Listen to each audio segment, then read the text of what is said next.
السلام علیکم دوستوں، میرا نام عبد الواحد ہے۔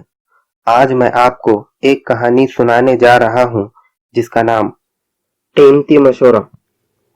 شروع کرنے سے پہلے آپ لوگوں سے انورودھ ہے کہ میرے چینل کو سبسکرائب کریں اور بیل آئیکن کو بھی دبائیں تاکہ آپ کو میرے چینل کا نوٹیفیکیشن ملتا رہے۔ رعایا اسے ظالم بادشاہ کہتی تھی۔ ہر خاص و عام اس کی حکومت میں پریشان حال تھا۔ رعایا کی ترقی اور خوشحالی کا اسے کوئی خیال نہیں تھا۔ اسے بس جائز ناجائز طریقوں سے اپنا خزانہ بھرنے کی فکر تھی۔ اس کا کہا ہوا قانون اور اس کا کیا ہوا انصاف تھا۔ قاضی کی بھی کوئی اہمیت نہیں تھی، وہ بادشاہ کے ہاتھ کی کٹ پتلی تھا۔ کسی کو انصاف ملنا مشکل تھا۔ جو بادشاہ کے لیے زبان کھولتا اس کی زبان ہمیشہ کے لیے بند کر دی جاتی۔ چاروں طرف افراتفری، بد نظامی اور بے چینی کا ماحول تھا۔ عوام گھٹن کے اس ماحول میں جی رہے تھے، بلکہ یہ کہنا صحیح ہوگا کہ وقت گزار رہے تھے۔ بے اطمینانی اور خوف و دہشت ان کا مقدر بن چکا تھا۔ ظالم بادشاہ سے نجات پانے کے لیے دعائیں اور پرارتھنائیں کرتے، لیکن بے سود۔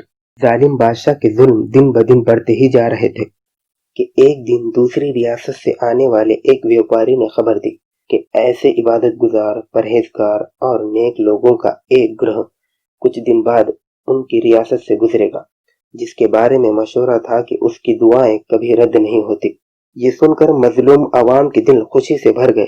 انہوں نے سوچا کہ عوام کے کچھ نمائندے اس گروہ سے خفیہ طور سے ملاقات کریں گے، اسے حالات بتا کر درخواست کریں گے کہ وہ ظالم بادشاہ کے ظلم کے خاتمے کے لیے دعا کرے۔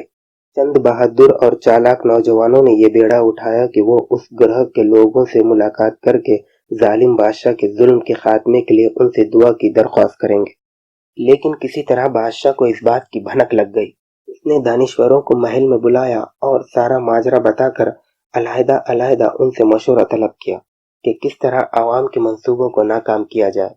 پوری طرح احتیاط اور رازداری برتنے کے لیے اس نے ایسا کیا تھا کہ ایک دانشور کو بھی دوسرے دانشور کے مشورے کا علم نہیں تھا۔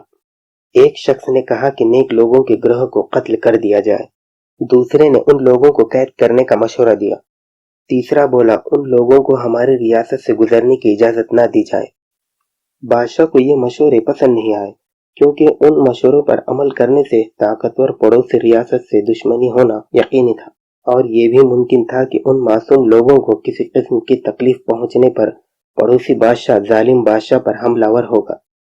پھر ایک شخص نے، جو دانشوروں میں سب سے بزرگ، تجربے کار، ذہین اور زیادہ علم رکھنے والا تھا، بادشاہ کو ایک مشورہ دیا، جسے سن کر بادشاہ اچھل پڑا۔ اس نے اپنے سپاہیوں کو حکم دیا، تم لوگ فوراً جاؤ اور ان نیک لوگوں کو ہماری طرف سے دعوت دو کہ وہ لوگ ہمارے مہمان ہیں اور کم از کم ایک وقت کا کھانا ہمارے یہاں ضرور کھائیں، اور ہاں، ان لوگوں کو تم اپنے ساتھ ہی لے آنا۔ اس سے پہلے کہ عوام کے نمائندے نیک لوگوں تک پہنچتے، بادشاہ کے آدمی انہیں اپنے ساتھ لے کر چل پڑے۔ جب نیک لوگوں کا گروہ محل میں پہنچا تو بادشاہ نے ان کا شاندار استقبال کیا اور اپنے محل خاص میں ان کے قیام کا انتظام کیا، اور شاہی باورچیوں سے کہا کہ لذیذ ترین پکوان تیار کریں۔ پکوان تیار ہو گئے تو بڑے ادب و احترام کے ساتھ مہمانوں کی خاطرداری کی گئی۔ جب مہمان رخصت ہونے لگے تو بادشاہ انہیں قیمتی تحفے نظر کرنے لگا، جسے لینے سے انہوں نے منع کر دیا۔ مہمان جا چکے تو بادشاہ نے اطمینان کی سانس لی، وہ خوش تھا کہ اس کا کام بن گیا تھا۔ اس نے بزرگ دانشور کو انعام سے نوازا۔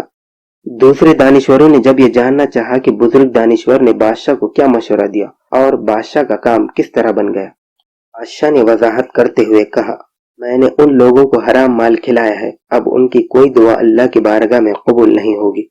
اس طرح بادشاہ نے عوام کے منصوبوں کو بزرگ دانشور کے مشورے پر عمل کر کے ناکام کر دیا۔ یہ کہانی ڈاکٹر شیخ الرحمن اقلوی نے لکھی ہے۔